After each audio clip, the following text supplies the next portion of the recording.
Israel और फिलिस्तीन इस वक्त युद्ध के मुहाने पर खड़े हैं। फिलिस्तीन चरमपंथी संगठन हमास ने इजरायल पर करीब 5,000 रॉकेट दागे थे। प्रधानमंत्री बेंजामिन नेतन्याहू ने इसे इजरायल के खिलाफ एक क्रूर हमला बताते हुए इस कड़ी में जवाबी कार्रवाई करने की चेतावनी भी दी थी। और अब हमास के हमले के बाद इजरायल ने काउंटर ऑपरेशन शुरू कर दिया है।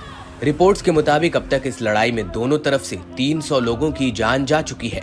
ये जंग किस मुहाने पर जाके रुकेगी ये कह पाना अभी मुश्किल है, लेकिन यहाँ सोचने वाली बात यह है कि हमास के रॉकेट्स ने इजरायल को कैसे भेदा। हमास के इस हमले के बाद इजरायल की खुफिया एजेंसी मोसाद और डिफेंस सिस्टम पर सवाल खड़े हो रहे हैं, क्योंकि इजरायल के पास एक ऐसा डिफेंस सिस्टम है जिसने हमास के किए गए रॉकेट हमलों को कई बार ध्वस्त किया है। जी हाँ, हम बात कर रहे हैं इजरायल के आयरन डोम एंटी मिसाइल डिफेंस सिस्टम की। ये वही एंटी मिसाइल डिफेंस सिस्टम है जो रॉकेट को हवा में ही मार गिराने की क्षमता रखता है। लेकिन इस बार ये डिफेंस सिस्टम कैसे फेल हुआ, इस बात की जानकारी देने से पहले आपको इस खास आयरन डोम एंटी डिफेंस सिस्टम की खासियत बताते हैं। साल 2006 हिजबुल्लाह ने इजरायल पर ठीक इसी तरह रॉकेट हमले किए थे। इसमें कई नागरिकों की मौत हो गई थी। तब इजरायल ने रॉकेट और मिसाइल हमलों से निपटने के लिए एक डिफेंस सिस्टम डेवलप करने का ऐलान किया था। अमेरिका ने भी इस प्रोजेक्ट में इजरायल की मदद की थी। आयरन डोम एंटी मिसाइल डिफेंस सिस्टम में ऐसे इंटरसेप्टर लगे हैं जो ये पता लगा लेते हैं कि कोई मिसाइल या रॉकेट किसी रिहायशी इलाके में तो नहीं गिरने वाला है, या कोई मिसाइल अपना निशाना तो नहीं चूक रही है। मिसाइल को इंटरसेप्ट करने के बाद ये सिस्टम उसे हवा में ही मार गिराता है।